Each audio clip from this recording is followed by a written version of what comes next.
Would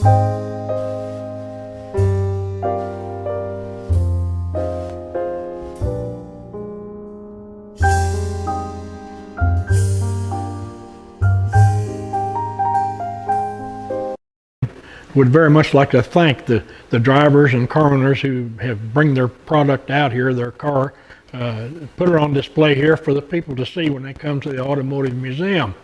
We have a Midget here, the Marv Story Midget, the number 29 Midget, and this was back in the day after World War II, and these were the type where they had rail frames, they had leaf spring front, leaf spring rear, the old Ford hood-dial shocks, and they had a flathead Ford V860 engine in there, and this particular one had twin carburetors on it, and the Ford 60s ran very, very well. They were very competitive, but they had a heating problem. They always had to fight the heat. They fought the heating problem, and even with the two water pumps they had, they still wasn't enough to really keep them as cool as they need to be.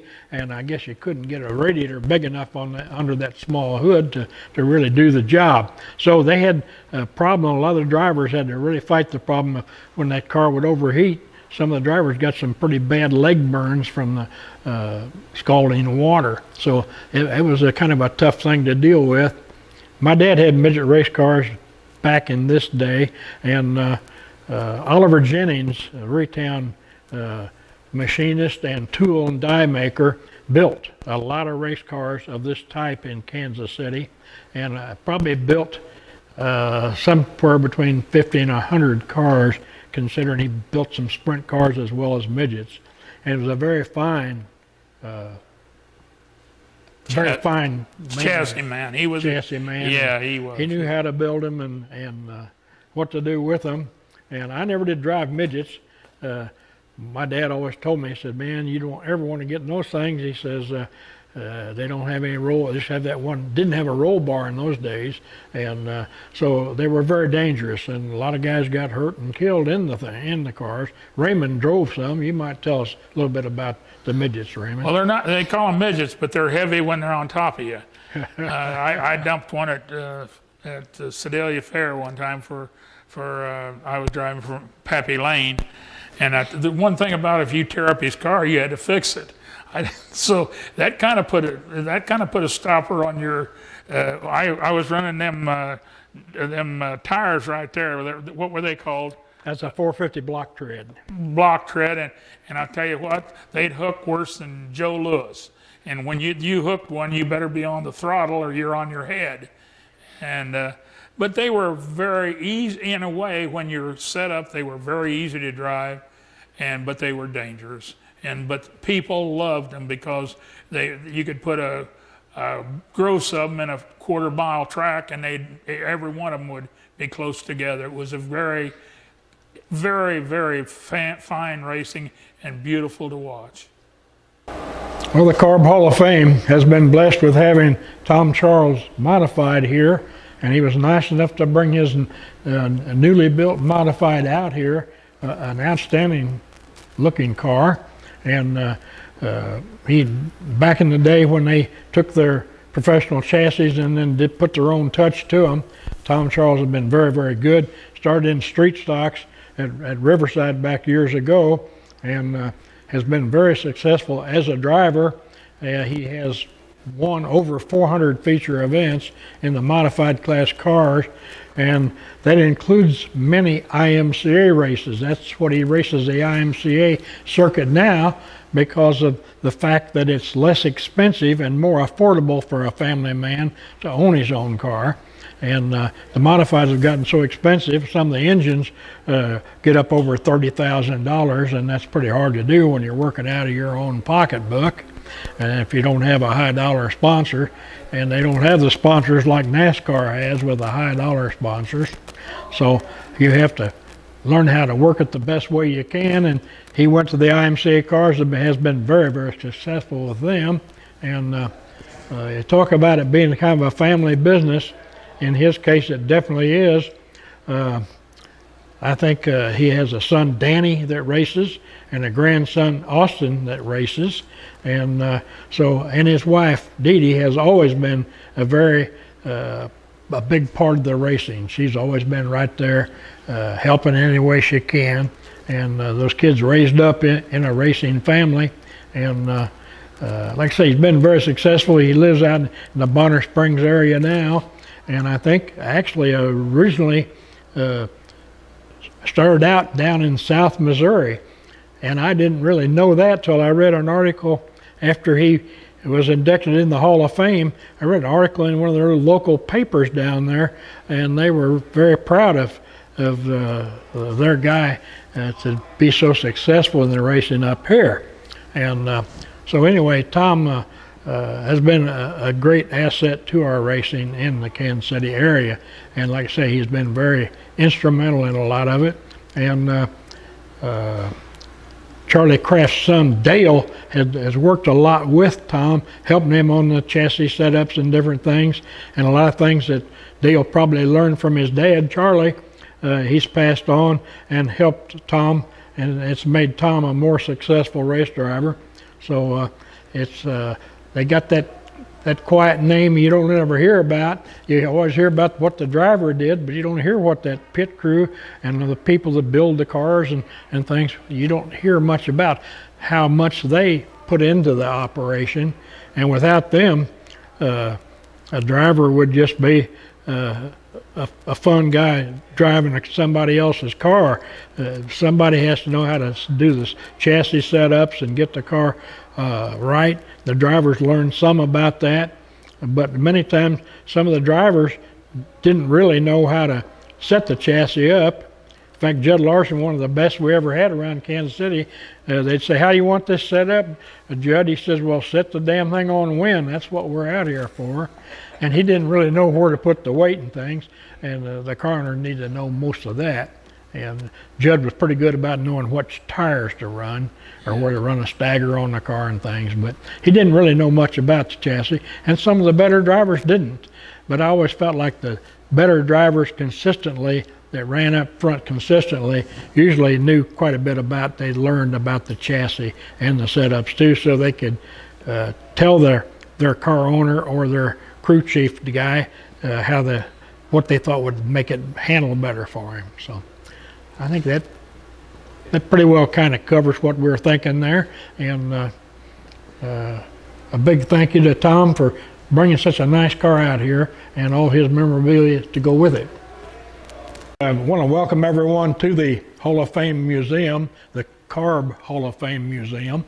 And Rayleigh Goodwin was inducted in 2005 and was inducted into the Knoxville Hall of Fame in 1999, and had quite a lot of success in different parts of the country, raced all over the country, had quite a lot of success, whereas my racing was done more or less here in the Kansas City area, basically. And I had a job I couldn't get away from very well and a family to raise, so I couldn't do much traveling. But anyway, Raymond, kind of tell us a little bit about how you got started in Kansas City and what got you started racing. Well, my brother Jimmy was a racer and a great friend of yours, and I followed them around. I was in the grandstand watching you race, and then later on in our lives, I saw you at Knoxville, Iowa, watching me race. So it's kind of a family arrangement that it got greater every year we lived together. It was just a great deal.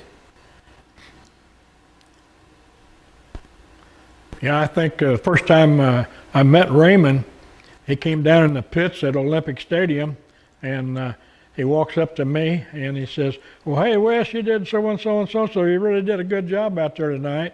And we had a driver named Wes Farron, and he and I looked quite a bit alike, and many people had mistaken us for one another, thinking that we were the other one. So I told Raymond, I said, Wes Farron's on the fourth car down here. I'm Bud Honeycutt. And he says, oh, well, yeah, I knew who you were. I just funning you, you know. But he went on down and talked to Wes then, and I thought that was kind of funny. That's the first time I met Raymond. So. Well, I tell you what, he had a beautiful wife, and Farron had beautiful girlfriends, and I really couldn't tell them apart.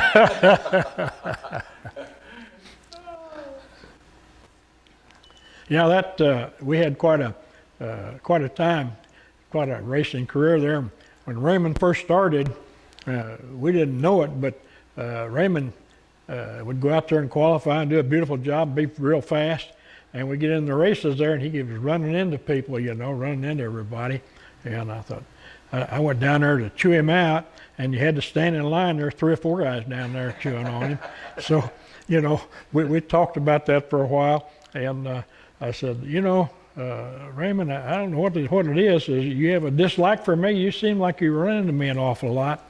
And he says, he says, Bud, I would have bet $100 I had you cleared when I hit you there. And he said, I really thought I had you cleared. And so I said, well, maybe you ought to need to go down and get your eyes checked, Raymond. So anyway, I kind of left it at that. And I said, when they have to stand in line here to chew on you, I said, there's something going on. So anyway, Raymond went down and had his eyes checked. And I guess the ophthalmologist says, yeah, son, you do have a problem. You have a depth perception problem here, and we can correct that. And he says, what do you do? And he said, well, I drive trucks and I drive race cars. He says, oh my God, yeah, you sure need some correction there. So anyway, make a long story short, Raymond went and got his eyes checked, and the guy fixed him all up with some glasses. And so that next year, Raymond won the championship there at Olympic Stadium, and Jerry Wells said, well, if Honeycutt would have kept his damn mouth shut, he'd still be running into things. Well, but it was like this. I went into that doctor's office, and he says, where's your dog? So he already knew I was blind. So anyway, we had a great time. We had lots of fun, and he did chew on me a lot, though.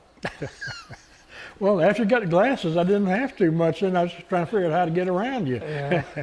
I was doing a lot of following then. But now that's the nice thing about the racing deals. Most of the people that race, they have their run-ins on the track at times. But when it's all said and done, they may be out having a beer or having dinner together after the races, And most of the time, if the drivers will work out their problems with one another, and it's better to do it that way than it is to let the officials do it, because actually everybody kind of knows each other, and they know a little bit that sometimes a racing deal is both people's fault. It's not just one. Sometimes it's both. It's just a racing thing, So. Well, really and truly, he took my excuse away from me. So I got glasses, at least they wouldn't hit me in the eye. I didn't say they wouldn't hit me, they just didn't hit me in the eye. So yeah, we had great times, and Bud had a family, and he was a little bit older than we were, and he was the, you either follow or lead, and he was definitely a leader in his work, in his racing, and raising a family. He gave us all a direction, and I appreciate it to this day. Yeah, we were blessed to be coming at a time of racing when the famous Weld family, who are much like the Unser family out in New Mexico, they were also involved. Old Pappy and all 3 of the boys. It's just very, very interesting to be around those guys and to know them and to see how they raced. And we all learned a lot from one another. And Elmer Lane, one of the car builders in Kansas City, he was very good about learning how, when people couldn't afford a quick change rear end, Elmer Lane figured out how to build a less expensive one so everybody could afford to have a quick change rear end, and didn't have to pay the big West Coast price for it. And a lot of things he figured out about car racing that made it better for all of us. And Pappy Weld, he and Pappy Weld, they used to kind of lock horns once in a while because they compete in their cars against one another. But they both kind of took each other's ideas and worked on them, perfected them, and it made it a very interesting thing. And everybody kind of worked together. So. I drove for Elmer Lane, and he was my father. My parents never watched me sit in a race car, but Elmer Lane was my father on the track, and my leader off the track. And if you didn't have money to go to the races, he wouldn't let you drive because he thought you were driving over your head to get a dollar bill. So he was a very good man, and he taught a lot of us. Matter of fact, 1407 Colorado was where his machine shop was at the time, and there's a lot of checker flags fell out of that garage, believe me. Yeah, I think he and his wife and his sons all worked in that machine shop, and the sons now to this day have the Lane Machine Works down in the East Bottoms and do quite a lot of commercial work, and are very good machinists. And they all learned that with Elmer, and Elmer's wife Ella. She was a great lady, and she'd work the lathes just like Elmer, and she's over there working, and she looked up there, and when I guess the truck come around there and hit her knuckles, and she was really rubbing her knuckles, and it was really hurting. You know, that really hurts when you have that happen. And Elmer standing working the lathe across from her, he says, "When it quits hurting, honey, go ahead and finish your job." Typical husband there, you know. Yeah. Well, you know, really and truly, Kansas City had an overabundance of mechanics. Starting with Wayne Colby, Odd Haggard, Elmer Lane, Junior Hauer. Junior Hauer was also a hell of a champion race car driver. And but all these people, they had like Elmer Lane made the quick change rear end. Well, Wayne Colby was a carburetor man. Yep. And Odd Haggard, he ran a frame machine. All these people, Ike Peters, he killed everybody. But anyway, he's just I went with his daughter.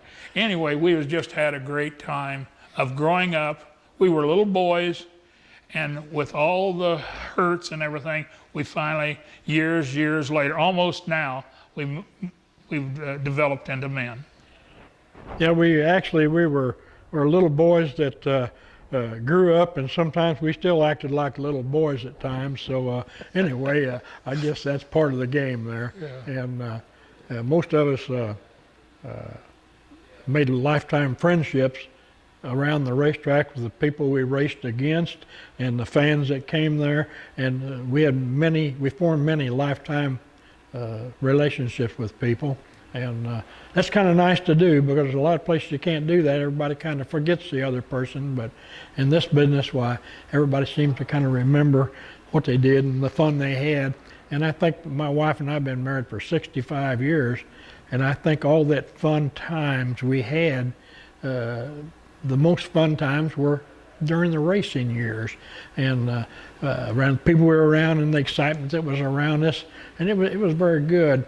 And talking about that, being married 65 years, I had a marriage counselor gal at a dinner party ask me, to be married that long, how do you figure what's the success of your marriage? What do you figure made it successful that long? And I said, well, that's a tough question. Let me think about that a minute. I said, I guess you just have to say she just never would leave. And boy, she laughed. She said, that's the best answer I ever got. I've asked 1,000 people. I'm going to use it at my next class. And my wife was saying, she says, I didn't think that was funny. Well, I tell you what, she had the patience of Job to put up with you. Yeah, for sure. Yeah. Cool. Favorite track? I think my favorite track, probably where I had the most success, probably was at Riverside, and that's where I started. And that's when the jalopy racing got big on the West Coast, and that was really packing the people in. And so they started a jalopy class, or jalopy races here in Kansas City. That's what I started in, and that was at Riverside. So that was kind of my home track.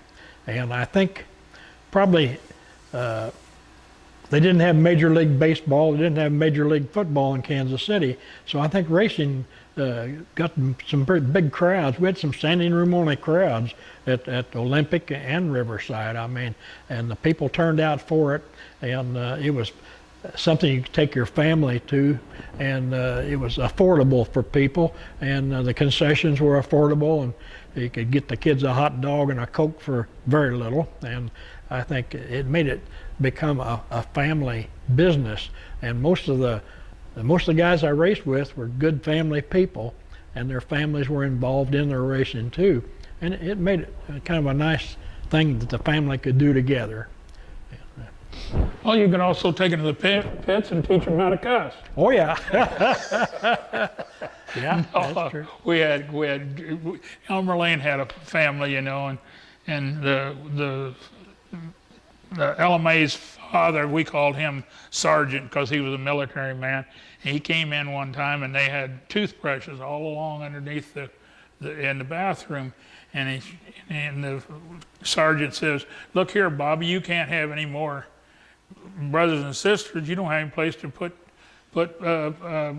toothbrushes." And he pulled back the other curtain. He said, "Oh, we got them all over here." And the old sergeant, he couldn't believe his poor little wife was having all them children. They were from Eldon, Missouri, and they came to Kansas City, raised great families, and they're great people. And they were my family at the racetrack.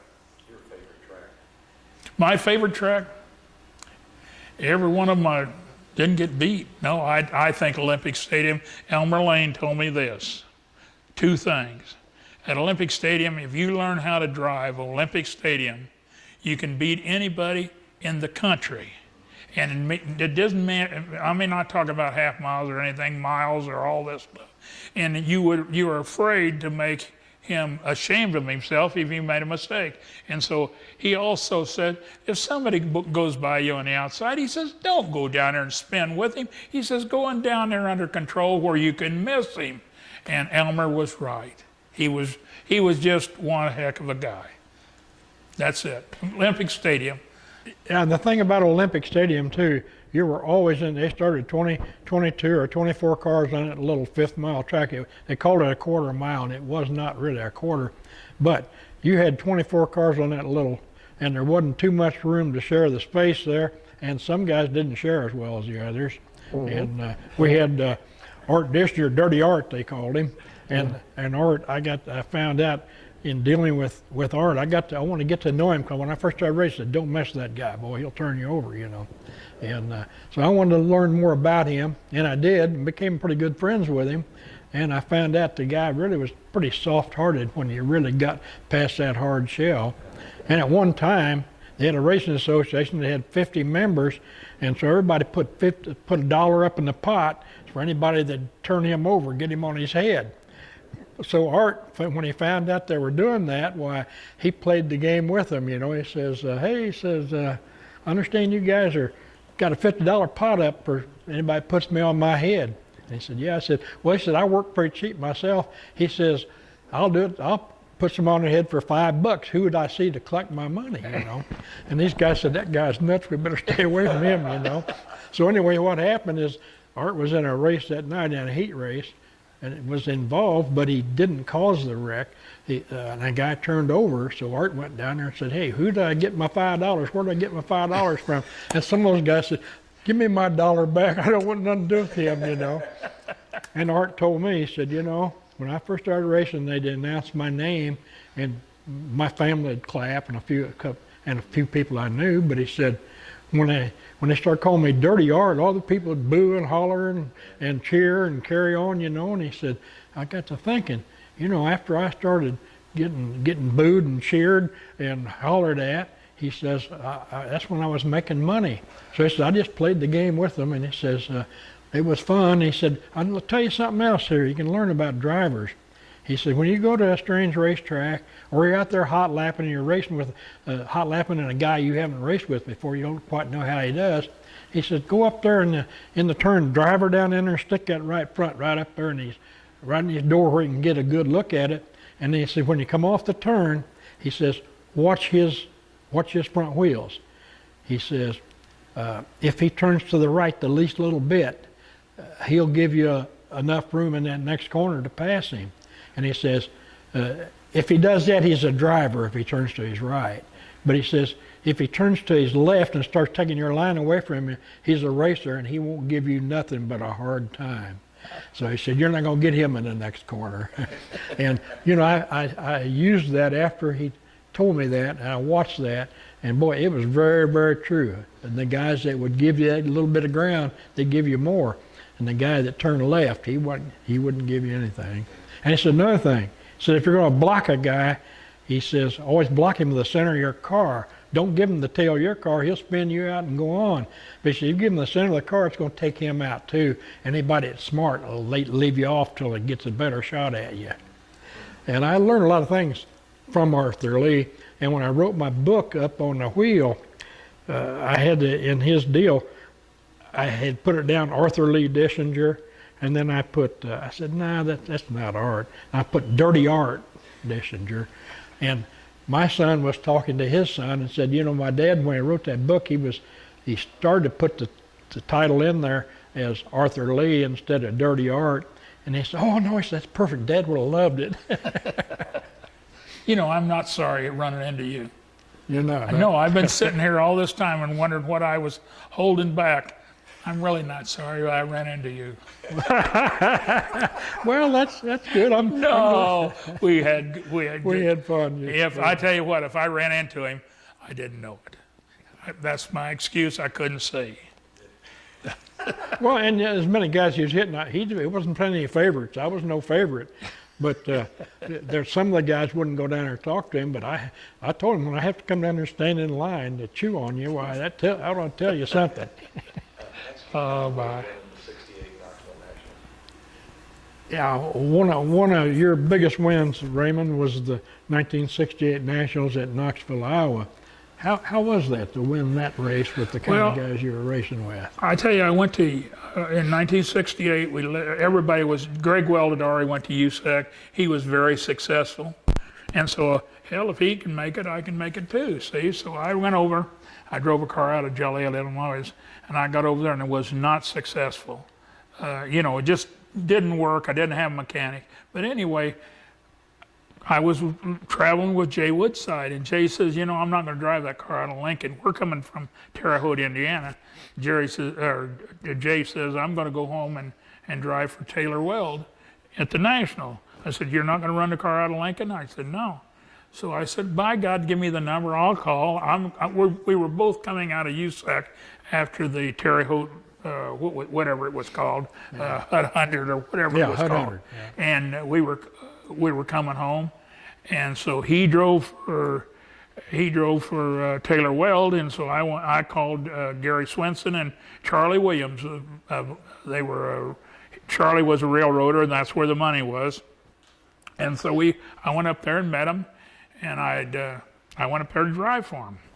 Didn't know him very well, so we went out and we ran third. We came down and brought the car to Olympic Stadium, and we ran third. And the car was built here in Kansas City by Hall, Ted Hall. Yeah. had the car, and he built it for us, for Gary Swenson. So we came to Olympic Stadium, and I ran third, and Alice Jane was a school teacher. She raised her Budweiser out there in front of Olympic Stadium. She says, this third place will be a feature at Knoxville, Iowa. And I said, by God, that's good enough for me. So I drove the car 3 times. We went to Knoxville, set quick time, and was able to win the main. And the rest of it, I never came back to Kansas City to drive a car. I drove out of Lincoln, Nebraska from 68 to 75, and that was my career. What else? I think that pretty well... Only thing excuse me just a minute, yeah. The only thing I won a Missouri State Fair on the mile back in 72. And the only reason why I remember it was my oldest boy's birthday, August 29th. And winning the futurity, it was called, at your home fair was a very big thing for me. And I do appreciate having you having us out here. And it's just a very big honor, and I appreciate it.